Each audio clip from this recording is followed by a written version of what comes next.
के बीच में लाखों करोड़ों लोगों की आवाज, भारत की एक मजबूत आवाज माननीय राहुल गांधी जी हमारे बीच में है। मैं इनका खैर मकदम करता हूं, आप सभी का स्वागत करता हूं।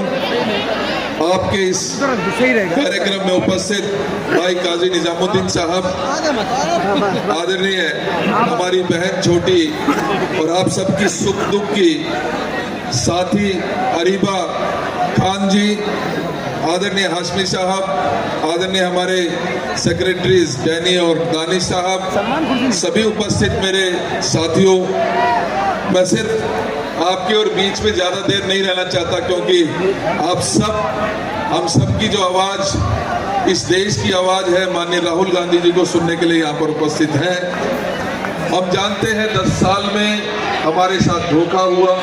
अरीबा ने बहुत विस्तार से इस बारे में चर्चा की कि किस तरीके से ओखला उस नजरअंदाजी के आलम का शिकार हुआ, जो कहीं ना कहीं एक बेहतरीन आपका क्षेत्र हो सकता था, आज कहीं ना कहीं उन सभी कमियों से जूझ रहा है। लेकिन साथियों, मैं आपको ये भी बात बताना चाहता हूँ, जिस तरीके का माहौल आज यहाँ ओखला में है, पूरी दिल्ली में इसी तरीके का माहौल इस मौजूदा सरकार, चाहे वो आम आदमी पार्टी की सरकार हो या केंद्र में बैठी भारतीय जनता पार्टी की सरकार हो, उन दोनों के खिलाफ आज दिल्ली ने ये मन बना लिया है कि 5 तारीख को एक बड़ा राजनीतिक बदलाव होगा और आम आदमी पार्टी की सरकार जाएगी, कांग्रेस की सरकार आएगी, कांग्रेस की सरकार आएगी। बहुत बहुत धन्यवाद साथी।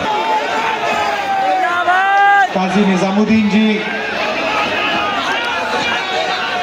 देवेंद्र यादव जी, परवेज हाशमी जी, शकील अहमद खान जी, आसिफ मोहम्मद खान जी, शोएब दानिश जी, नाजिया दानिश जी, हमारी कैंडिडेट अरीबा खान जी, स्टेज पे कांग्रेस पार्टी के वरिष्ठ नेता, हमारे प्यारे कार्यकर्ता, भाइयों और बहनों, आप सबका यहाँ बहुत बहुत स्वागत, नमस्कार। कैसे हैं आप? मूड कैसा है आपका? ठीक है। दो विचारधाराओं की लड़ाई हिंदुस्तान में हो रही है। एक तरफ नरेंद्र मोदी, मोहन भगवत, आरएसएस, और दूसरी तरफ कांग्रेस पार्टी। बाकी पार्टियां विचारधारा की पार्टी नहीं है, सिर्फ 2 विचारधारा की पार्टियां हैं। एक है बीजेपी और आरएसएस और दूसरी है कांग्रेस पार्टी। इस बात से आप सहमत हैं? इस बात को एक्सेप्ट करते हो ना? ये संविधान, ये हिंदुस्तान के हर नागरिक की रक्षा करता है। हर धर्म की, हर जात की, गरीबों की, हर भाषा की ये संविधान रक्षा करता है। और ये संविधान गांधी जी, अंबेडकर जी, कांग्रेस पार्टी और हिंदुस्तान की जनता ने देश को दिया था। आज बीजेपी और आरएसएस इस संविधान को खत्म करना चाहते हैं। कांग्रेस मीडिया वो चाहते हैं भेंट देती है ना कि चुने हुए लोगों का हिंदुस्तान हो, अरबपतियों का हिंदुस्तान हो, और इस देश में गरीबों के लिए कुछ ना बचे। वो चाहते हैं कि भाई भाई से लड़े, एक धर्म दूसरे धर्म से लड़े, एक जात दूसरी जात से लड़े, एक भाषा दूसरी भाषा से लड़े, और इस लड़ाई में वो देश का धन अपने 10-15 अरबपति मित्रों को देना चाहते हैं। और कांग्रेस पार्टी जिसने ये संविधान की लड़ाई लड़ी, आजादी की लड़ाई लड़ी, वो इस संविधान को बचाने में लगी है, इस संविधान की रक्षा करने में लगी है। और एक बड़ा सुंदर नारा भारत जोड़ो यात्रा में से आया, जो सब कुछ समझा देता है। नफरत के बाजार में हमें मोहब्बत की दुकान खोलनी है, और हिंदुस्तान में मोहब्बत की दुकान जब ही खुलेगी जब इस संविधान की रक्षा होगी, जब ये संविधान मजबूत होगा और जब भाईचारा फैलेगा। बीजेपी जितनी भी नफरत फैलाए, जितनी नफरत के वो बाजार खोलें, उतनी ज्यादा हम मोहब्बत की दुकानें हर चौराहे में, हर गांव में, हर जगह खोलें। और एक बात समझ लीजिए, बाकी पार्टी वाले सब, मैं नहीं जानता मोदी जी से डरते नहीं डरते, केजरीवाल जरूर कांप जाते हैं। और वो आए थे, उन्होंने कहा था कि नई तरीके की राजनीति करूंगा, साफ सुथरी राजनीति। और सबसे बड़ा लिकर स्कैम, सबसे बड़ा भ्रष्टाचार दिल्ली में केजरीवाल जी और उनकी पार्टी ने किया है। साफ राजनीति, दिल्ली में सांस नहीं ली जाती है, पोल्यूशन बढ़ता जा रहा है, साफ पानी नहीं मिलता है, रोजगार नहीं मिलता है, महंगाई बढ़ती जा रही है। ये है केजरीवाल जी की राजनीति, शीश महल वाली राजनीति। पहले छोटी सी गाड़ी में घूमते थे, इलेक्ट्रिक पोल पर चढ़ जाते थे, जन लोकपाल बिल की बात की थी, अब सब भूल गए। बिजली का खंभा भूल गए, छोटी गाड़ी भूल गए, अब शीश महल वाली राजनीति करते हैं केजरीवाल जी। और जब दिल्ली में नफरत फैल रही थी, जब आपको उनकी जरूरत थी, जब माइनॉरिटीज को उनकी जरूरत थी, तो फिर वो आपके साथ नहीं खड़े थे। मगर कांग्रेस पार्टी और मैं आपके साथ खड़े थे।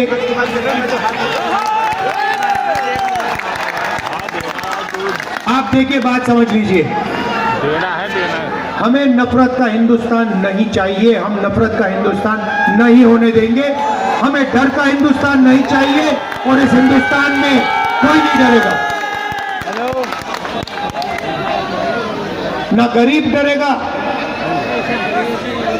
ना माइनॉरिटी के लोग डरेंगे, ना दलित डरेगा, ना आदिवासी डरेंगे, ना किसान डरेंगे, कोई नहीं डरेगा। और जितना ये डर फैलाने की कोशिश करेंगे, जहां भी एक डर फैलाने की कोशिश करेंगे, हम इनके सामने खड़े होके मोहब्बत की दुकान, इनके मुंह के सामने, नरेंद्र मोदी के चेहरे के सामने हम मोहब्बत की दुकान खोलेंगे। और ये मत सोचिए, हम अंदर सबसे आगे, ये नरेंद्र मोदी जी जो हैं एकदम सामने, इनसे कोई हम डरते नहीं है। तो आपने देखा होगा, पहले लंबे लंबे भाषण होते थे, 56 इंच की छाती होती थी।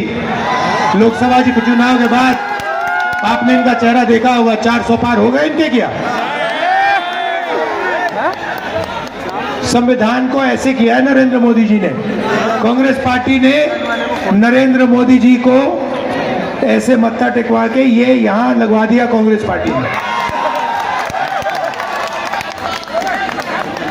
हम विचारधारा के लिए लड़ते हैं, हम संविधान के लिए लड़ते हैं, और हमारे लिए हिंदुस्तान का हर एक नागरिक, जो कॉन्स्टिट्यूशन में लिखा है हिंदुस्तान का हर एक नागरिक प्यारा है, हर एक नागरिक एक जैसे हैं, सब समान हैं और सबकी रक्षा, सबके बीच में मोहब्बत, एकता, भाईचारा होना चाहिए। ये हमारी सोच है। आप देखिए केजरीवाल जी ने लंबे भाषण किए। पहले ओखला इंडस्ट्रियल सेंटर हुआ करता था, यहां पे छोटे बिजनेसेस होते थे, इंडस्ट्री होती थी। कहां गई? कहां गई? मोदी खा गया और केजरीवाल ने खत्म कर दिया। नोटबंदी की नरेंद्र मोदी ने, गलत जीएसटी लागू की। क्यों? ओखला को खत्म करने के लिए, छोटे व्यापारियों को खत्म करने के लिए, स्मॉल और मीडियम बिजनेस वालों को खत्म करने के लिए और अदानी अंबानी जैसे अरबपतियों के लिए रास्ता खोलने के लिए। हम अदानी और अंबानी वाला हिंदुस्तान नहीं चाहते हैं।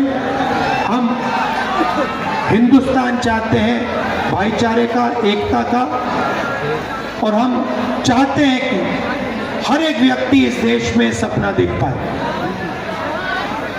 इसीलिए जहां भी हमारी सरकार बनती है, हम गरीबों के लिए काम करते हैं, हम एकता के लिए काम करते हैं, हम भाईचारे के लिए काम करते हैं, और वही हम दिल्ली में करना चाहते हैं।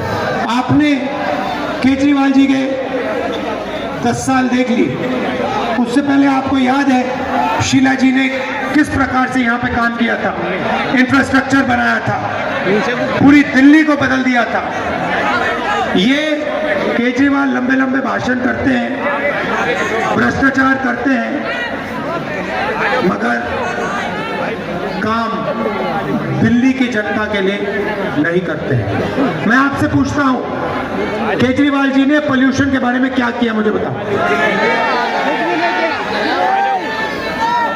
बीमारी फैल रही है, गमा फैल रहा है, एस्मा फैल रहा है, कैंसर फैल रहा है। लंबे लंबे भाषण हो गए, मगर पोल्यूशन के लिए आपके चीफ मिनिस्टर ने, केजरीवाल जी ने क्या किया है? रोजगार के लिए मुझे बता दो। सबसे ज्यादा बेरोजगारी हिंदुस्तान में आज है 50 साल में। ओखला में इंडस्ट्रियल सेंटर था, मैन्युफैक्चरिंग के लिए, छोटे बिजनेसेस के लिए, ओखला के लिए आपके चीफ मिनिस्टर ने क्या किया? रोजगार के लिए क्या किया? महंगाई कम करने के लिए उन्होंने क्या किया? कुछ नहीं किया, सिर्फ भाषण करते हैं। और मैंने सुना कि अपने बारे में कह रहे हैं कि मैं ईमानदार हूं। मतलब अपने आप को सर्टिफिकेट दे रहे हैं, जनता से नहीं पूछ रहे कि भैया मैं ईमानदार हूं, हाँ या ना। अपने आप को सर्टिफिकेट देने की मैं ईमानदार हूं। अपने आप को सर्टिफिकेट किसको देने की जरूरत होती है? जो बेईमान होता है वही अपने आप को सर्टिफिकेट देता है। ईमानदार आदमी अपने आप को सर्टिफिकेट नहीं देता है। ईमानदार आदमी को जनता सर्टिफिकेट देती है, और बोलने की जरूरत नहीं होती कि मैं ईमानदार हूं, मैं ईमानदार हूं। कोई जरूरत नहीं होती है। जनता जानती है कौन ईमानदार है, कौन ईमानदार नहीं है। आप आए थे, आपने कहा था कि आप ईमानदारी की राजनीति करेंगे, आपने ईमानदारी की राजनीति नहीं की। आपने लिकर स्कैम किया है दिल्ली में, सबसे बड़ा लिकर स्कैम आपने दिल्ली में किया है, ये सच्चाई है। और अगर आप सचमुच में ईमानदारी की बात करना चाहते हैं तो आप दिल्ली की जनता से पूछो, भाषण में, ऐसे भाषण में जाके पूछो, सर्टिफिकेट उनसे मांगो। आपको अपने आप को सर्टिफिकेट देने की कोई जरूरत नहीं है। भाइयों और बहनों, एक बात मैंने पार्लियामेंट में की, हिंदुस्तान में 50% पिछड़ा वर्ग है, 15% माइनॉरिटी है। उसमें मुसलमान हैं, ईसाई हैं, सिख भाई हैं, 8% आदिवासी, 15% दलित। और मैंने सवाल पूछा, पार्लियामेंट में पूछा कि हिंदुस्तान की बड़ी बड़ी कंपनियों में, हिंदुस्तान की संस्थाओं में पिछड़े लोग, दलित, आदिवासी, माइनॉरिटी के कितने लोग दिखते हैं? आप बड़ी कंपनीज की लिस्ट निकालो, ये अरबपतियों की कंपनी है, अदानी, अंबानी, ये कंपनियां, इनके सीनियर मैनेजमेंट की लिस्ट निकालो, इनके मालिकों की लिस्ट निकालो, और आपको दिखेगा कि 90% लोगों की इसमें भागीदारी है ही नहीं। इनको 5-7% लोग चलाते हैं। नरेंद्र मोदी पूरा का पूरा प्राइवेटाइज करते जा रहे हैं। पहले पब्लिक सेक्टर हुआ करता था, गरीब लोगों को जगह मिलती थी। पहले पब्लिक सेक्टर, पब्लिक अस्पताल होते थे, उसका उदाहरण एम्स है। पहले पब्लिक सरकारी कॉलेजेस और यूनिवर्सिटीज होती थी। नरेंद्र मोदी एक के बाद एक इन सबको बंद करता जा रहा है। पहले आपको सेना में जगह मिलती थी, अब आपसे कहा जा रहा है, युवाओं से कहा जा रहा है कि अगर आप सेना में जाना चाहते हो तो 4 साल के बाद आपको बाहर कर दिया जाएगा और आपको पेंशन नहीं मिलेगी, आपको शहीद का दर्जा नहीं मिलेगा। सच्चाई है कि गरीबों के लिए ये सारे के सारे रास्ते बंद कर रहे हैं। अरबपतियों के दरवाजे के लिए दरवाजे खुल रहे हैं। अंबानी जी को ये अस्पताल, colleges, universities, infrastructure, airport, port, ये सारा का सारा पकड़ा रहे हैं। एक के बाद एक, एक के बाद एक। डिफेंस इंडस्ट्री पूरी की पूरी अदानी के हाथ में कर दी है। और आप लोग लाखों रुपए शिक्षा के लिए देते हो, आप मेहनत करते हो, आपके बच्चे यूनिवर्सिटी में है, कॉलेज में है, कितने पैसे दिए आपने? कितने पैसे दिए बच्चों के एजुकेशन के लिए, शिक्षा के लिए?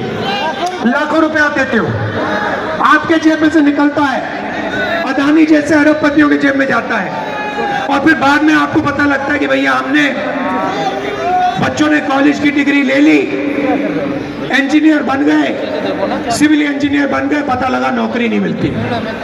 दिल्ली रेलवे स्टेशन में एक इंजीनियर मुझे कहता है, लाल शर्ट पहनी हुई थी उसने, कुली का काम कर रहा था, और उसने मुझे कहा, राहुल जी मैं सिविल इंजीनियर हूं, सिविल इंजीनियरिंग की डिग्री है, लाखों रुपए मेरे पिता ने दिए हैं मेरी शिक्षा के लिए, और आज मैं कुली का काम कर रहा हूं। यही भविष्य है हिंदुस्तान के गरीब लोगों का। आप लोग मजदूरी कर सकते हो, आप लोग कुली का काम कर सकते हो, मगर आप लोग बड़ा बिजनेस नहीं चला सकते हो। आपके लिए सारे के सारे दरवाजे नरेंद्र मोदी जी ने और केजरीवाल जैसे नेताओं ने बंद कर रखे हैं। कांग्रेस पार्टी हमेशा गरीबों के लिए काम करती है। आप हमारे किसी भी स्टेट में देख लो, किसानों का हम कर्जा माफ करते हैं। कर्नाटक में महिलाओं को, तेलंगाना में महिलाओं को फ्री का बस टिकट